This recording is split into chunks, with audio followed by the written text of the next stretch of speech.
Hello students, आज का हमारा टॉपिक है effects of oxidation in our daily life. हमारी रोज़मर्रा की ज़िंदगी में ऑक्सीडेशन के क्या इफ़ेक्ट्स हैं?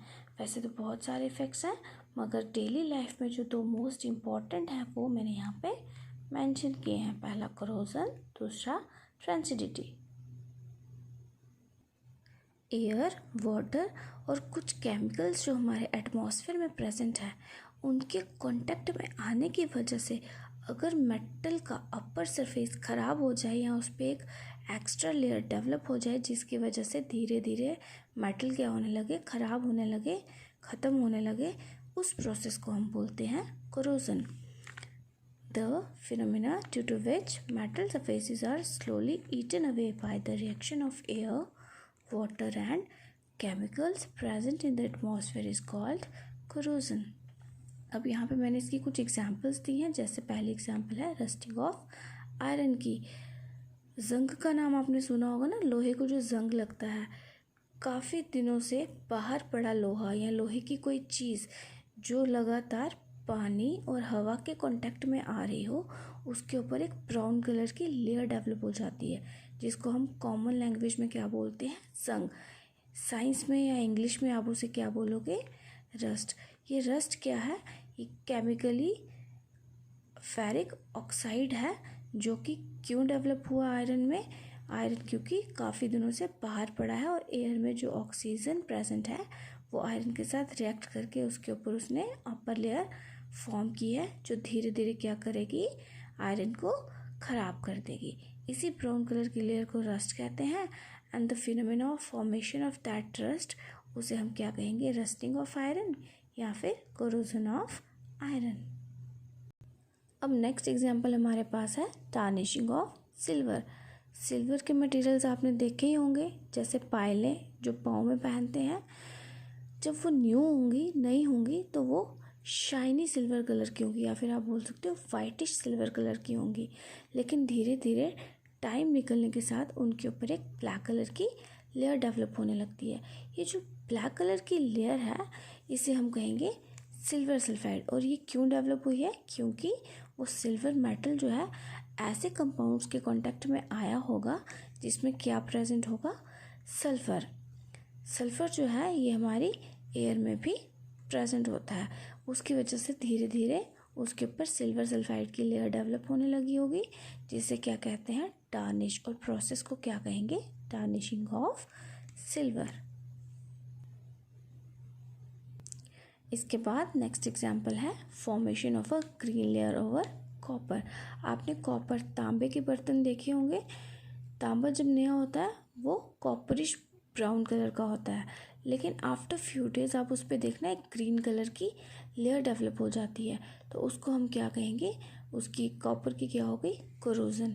अब वो जो लेयर है ग्रीन कलर की, वो किसकी होती है, कॉपर कार्बोनेट की, जिसको हम क्या बोलते हैं, बेसिक कॉपर कार्बोनेट। अब उसको बेसिक कॉपर कार्बोनेट इसलिए बोलते हैं क्योंकि वो मिक्सचर होता है कॉपर कार्बोनेट और कॉपर हाइड्रोक्साइड का। अब ये जो कॉपर हाइड्रोक्साइड है ये बेसिक इन नेचर होता है, जिसकी वजह से ये जो ओवरऑल मिक्सचर है ये बेसिक इन नेचर होता है।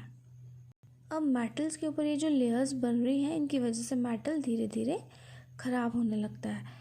तो उसी को ख़राब से बचाने के लिए हमें कुछ मेथड्स हैं, लेकिन उससे पहले हम क्या पढ़ेंगे, conditions necessary for corrosion. Corrosion होने के कारण क्या है, ये हमने पहले भी पढ़ा, प्रेजेंस ऑफ एयर और ऑक्सीजन। एयर या ऑक्सीजन के प्रेजेंट होने की वजह से कोरोजन होती है, या फिर प्रेजेंस ऑफ मॉइस्चर।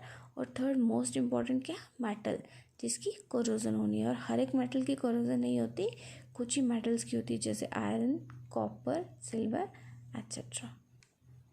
कोरोजन के बहुत सारे साइड इफ़ेक्ट्स हैं, बहुत सारे डिसएडवांटेजेस हैं। आप खुद से भी लिख सकते हो। जो भी मटेरियल आयरन से बना होगा, जब भी उसके ऊपर रस्ट डेवलप होगी तो उससे जो नुकसान होंगे वो सारे के सारे किस में हम लिख सकते हैं, इफ़ेक्ट्स ऑफ कोरोजन में। जैसे मैंने पहले लिखा है, corrosion causes serious damage to buildings. क्योंकि बिल्डिंग्स में जब भी बिल्डिंग्स बनती हैं तो पत्थर के साथ मेन उसमें आयरन की रॉड्स डाली जाती हैं कि बिल्डिंग जो है वो हार्ड हो, मजबूत हो, अगर उसी लोहे पे जंग लग जाए तो धीरे धीरे वो बिल्डिंग्स में क्या होने लग जाता है, डैमेज कॉज हो जाता है। जैसे ब्रिजेज़ हैं, वो भी, शिप्स, आयरन रेलिंग्स, काफ़ी सारे आर्टिकल्स जो हैं मेटल्स के बने हैं, ज़्यादातर आयरन के। It leads to an enormous loss both in terms of money and metals. जब मेटल को कोरोजन हो जाएगी तो मेटल तो ख़राब हुआ ही हुआ, साथ ही साथ मनी का भी लॉस होगा। Corrosion also degrades important infrastructure such as steel reinforced highways, electrical towers, parking structures, bridges. अब पार्किंग स्ट्रक्चर्स या ये इलेक्ट्रिकल टावर्स हैं, ये भी आयरन के बने हैं। अगर इनमें भी रस्ट लग जाए, कोरोजन हो जाए, तो इनका भी बहुत ज़्यादा नुकसान है। अब आयरन को या फिर बाकी मेटल्स को कोरोजन से बचाने के बहुत सारे मेथड्स हैं, वो हम पढ़ेंगे मेथड्स टू प्रिवेंट कोरोजन के अंदर। पहला मेथड है पेंटिंग। जब भी हम आयरन के आर्टिकल्स मीन्स लोहे की चीज़ों को पेंट कर देते हैं तो जो एटमॉस्फेयर में मॉइस्ट एयर या फिर आप कह सकते हो मॉइस्चर और एयर प्रेजेंट है, उसका और आयरन के बीच का जो डायरेक्ट कांटेक्ट है वो टूट जाता है, क्योंकि जो पेंट है वो बीच में बैरियर, रुकावट का काम करने लगता है, जिसकी वजह से उसकी रस्टिंग नहीं होती। नेक्स्ट मेथड है ग्रीसिंग। ऑयली जैसा एक थिक सा घना सा मटेरियल है जिसको ग्रीस कहते हैं। अगर हम मशीनरी के पार्ट्स के ऊपर ग्रीस की लेयर चढ़ाते हैं तो भी उसकी कोरोजन होने से बच जाते हैं वो मटेरियल्स। नेक्स्ट है गैल्वेनाइजिंग। गैल्वेनाइजिंग वो प्रोसेस है जिसमें हम ज़्यादा रिएक्टिव मेटालिक सरफेसेस के ऊपर किसकी प्लेटिंग, किसकी कोटिंग चढ़ा देते हैं, जिंक की, जिसकी वजह से क्या होता है, अंदर जो मेटल है वो करोड नहीं होता। नेक्स्ट है एलॉइंग। एलॉइंग क्या है, दो या दो से ज़्यादा मेटल्स को एक साथ पिघला के उनका मिक्सचर बना के एक नया मटेरियल तैयार करना, जिसको कहते हैं अलॉय। और अलॉय में हम क्या करते हैं, जो कोरोजन होने वाला मेटल है उसके साथ ऐसे मेटल्स या ऐसे सब्सटेंसेस ऐड कर देते हैं जिसकी वजह से उनकी कोरोजन नहीं होती या फिर स्लो होती है। इसके बाद जो नेक्स्ट हमारा इफ़ेक्ट है ऑक्सीडेशन का इन अवर डेली लाइफ, वो है रेंसिडिटी। रेंसिडिटी क्या है, अब आपने देखा होगा जो फ्राइड चीज़ें हैं, ऑयली चीज़ें हैं या फैटी चीज़ें हैं, अगर हम उनको थोड़े दिन ओपन ही रख लें, जैसे हमने वो पोटैटो चिप्स फ्राई किए, उनको हमने बिना पैक किए ऐसे ही रख दिया, तो फ्यू डेज़ के बाद आप क्या देखोगे, उनमें एक गंदी सी स्मेल डेवलप होना शुरू हो जाती है, और अगर आप उसको टेस्ट करोगे तो उसका टेस्ट भी ख़राब हो जाता है। ये क्यों होता है, क्योंकि ऑयल जो फैट्स उस मटेरियल में प्रेजेंट होते हैं ना, उसकी ऑक्सीडेशन हो जाती है, और उस प्रोसेस को बोलते हैं rancidity. The oxidation of oils और fats present in a food resulting into a bad smell and bad taste is called rancidity. जब भी हम फूड आइटम्स को ज़्यादा देर के लिए ओपन रखते हैं तो वो क्या हो जाते हैं, रैंसिड हो जाते हैं, मतलब उधर ऑक्सीडेशन हो जाती है फैट्स और ऑयल्स की, और उसी प्रोसेस को हम बोलेंगे रैंसिडिटी। जैसे फॉर एग्जांपल पोटैटो वेफर्स, या फिर आप पोटैटो चिप्स को जब आप फ्राई करोगे ऑयल में और उसको किसी भी नॉर्मल से कंटेनर में रख दोगे या ओपन रख दोगे, तो कुछ दिनों के बाद उसमें गंदी सी स्मेल डेवलप होना शुरू हो जाएगी, और उसको टेस्ट भी करोगे तो वो बहुत ही बैड सा टेस्ट देगा। तो this is an example of rancidity. वैसे ही अचार होता है, पिकल्स होते हैं घर में, अगर उनको भी आप अच्छे से प्रिजर्व करके नहीं रखोगे ओपन, जैसे आप वेजिटेबल पिकल्स बनाते हो, अगर उनको आप बिना ऑयल के, बिना कंटेनर के, ऐसे किसी भी ओपन यूटेंसिल में रखोगे तो फ्यू डेज़ के बाद देखना उसके ऊपर एक फंगस डेवलप हो जाएगा, या फिर आप उसको टेस्ट करके देखना उसमें एक बैड सा टेस्ट डेवलप होगा। तो ये भी क्या है, example of rancidity. Food stuff को ख़राब होने से, रेंसिड होने से बचाने के बहुत सारे मेथड्स हैं, कुछ मैंने यहाँ पे दिए हैं, मेथड्स टू प्रिवेंट रेंसिडिटी।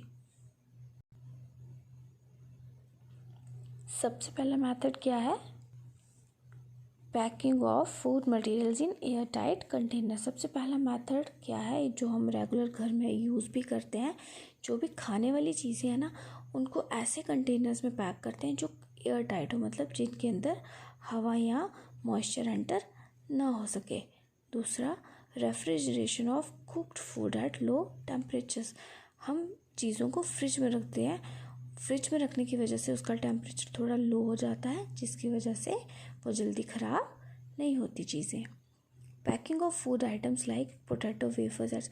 अब आप चिप्स कुरकुरे ये सब खाते हो ना, आप बोलते हो कि इसमें चिप्स कम है, कुरकुरे कम है, हवा ज़्यादा है।